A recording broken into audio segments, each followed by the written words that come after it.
Hello, this is Jacqueline at Bilingual FM. Today is February 17th, 2011. I just finished a group talk with my small group today, and we talked about the world and recent news and different cultures around the world. We talked about recent events like the sort of rebelling or uprising in northern Africa and the Middle East, in Tunisia and Egypt and Bahrain and Yemen and Iran. So we talked a little bit about what's in the news around the world at this point in time. We also talked a little bit about some other cultures and countries like China, and we talked about some religions like Islam and how it affects, how it plays a role or how it's part of people's lives in certain countries, and how it affects people's happiness in these countries, because after all, in what's going on in Egypt at the moment and in a few other countries has a lot to do with government and religion together. So in today's group talk, we learned a few really good words. The first one is an adjective, and it's the word determined. So you can describe a person as determined, and it's a person who is really focused on doing something and working really hard to reach their goal or to achieve something. So in an example sentence, I am very determined to learn English. So I am very determined. And this means if I'm determined, it means I try really hard, I work really hard to do this, and maybe I do it every day. So I take 3 lessons a week and I study every day. So I'm very determined to learn English. Or you can just say she is a very determined student. So as a student, she's very focused, she works really hard. Or in another sentence, I am determined to reach my goal.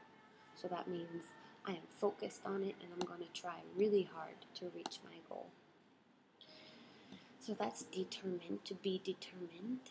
And the next word was also an adjective, which is trustworthy. So we can describe a person as trustworthy, which is like a person who is honest.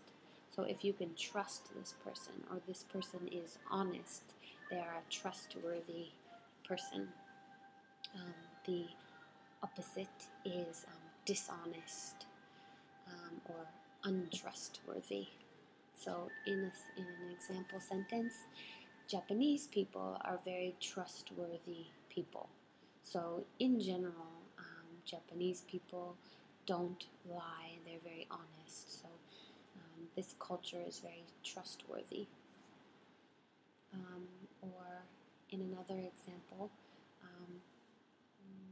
Turkish people, from experience, this sentence came, Turkish people are not very trustworthy. So our student said this today because their experience in Turkey is that Turkish people are always raising the prices for foreigners and maybe telling little lies to get more money from foreigners. So her experience was that Turkish people are not very trustworthy. I'm sure it's not everybody though. The third word is suppressed. So it's also an adjective, so you describe a person or a group of people as suppressed. So a suppressed person or group of people or culture or society,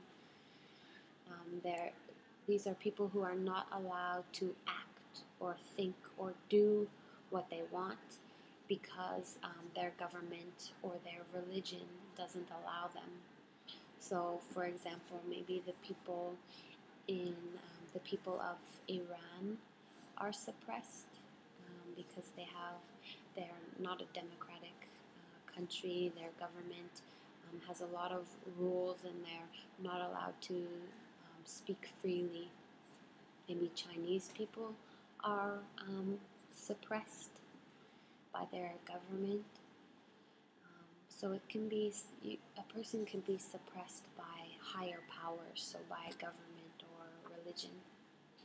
So in an example sentence, the people of Iran are very suppressed by their government. So to be suppressed. Some people think that Muslim people are suppressed by their different governments and religious rules.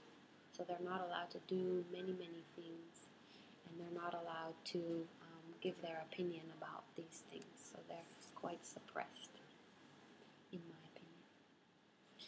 opinion. There's also, we talked about when we learned this word suppressed, we learned the difference between government suppression and just societal suppression, not suppression, but pressure. So you're suppressed by your government, or you can just be pressured by society and people around you. So we talked about this because our student felt that Japanese people are not suppressed by their government or by any religion, but they feel a pressure from people around them. So this is more like societal pressure or social pressure rather than government. And there's another one, so that's social pressure. So pressure from people around you not to do things or to do things in a certain way. There's also peer pressure. So peer meaning friend. So pressure from our friends to do something or not do something. For usually to do something bad. So peer pressure would be, yeah, you should drink more, drink, or do these drugs or smoke. This is peer pressure. So your friends are all telling you that it's cool, you should do it, and they're pressuring you to do it. So there's suppression or pressure from your government or religion. There's also social pressure or peer pressure. And the next vocabulary word that we learned was a noun, which is uncertainty, or the adjective uncertain. So to be uncertain about something. So to be uncertain is you're not sure about something. You're not quite sure. You're uncertain. So uncertainty is similar, but it's used as a noun. So in an example sentence for uncertainty, after the Egyptian uprising, there is a lot of uncertainty for the future of their country. So there's a lot of uncertainty, or they have some uncertainty. Or another sentence, he has some uncertainty in his mind. So he has something he's not sure about in his mind. He's uncertain, or he has uncertainty. For using the adjective to be uncertain, Egyptian people are uncertain about their future. Or I am uncertain about where I want to live, so I'm unsure. Same meaning, just used in a different way. And then sometimes some students had difficulty getting out what they want to say. So they had difficulty with this following sentence.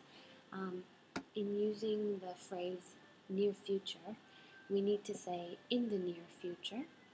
So the incorrect phrase was, you want to go near future. So the correct way to say this is, you want to go in the near future. So I want to travel in the near future. So that means really soon. The opposite of near future is recent past. So in the recent past, I remember you saying that you wanted to travel. So it's near future or recent past. The second phrase that we had difficulty with, it's not so bad, but the incorrect phrase was, "Are you seeing the news of Egypt?" So often when we are reading every day or hearing on TV every day the news about something and how it's moving along and how it's developing or getting bigger or better or just moving, you can say, "Are you following the news?" So this means, are you hearing about it every day or reading? So are you following the news about Egypt, or are you following the news about the volcano? So we often say following the news. So that was our really interesting group talk today, and I hope you can use these new vocabulary words sometime. They're very good words and they're very useful. So I hope you understand everything, and I hope you learn something. So thanks very much.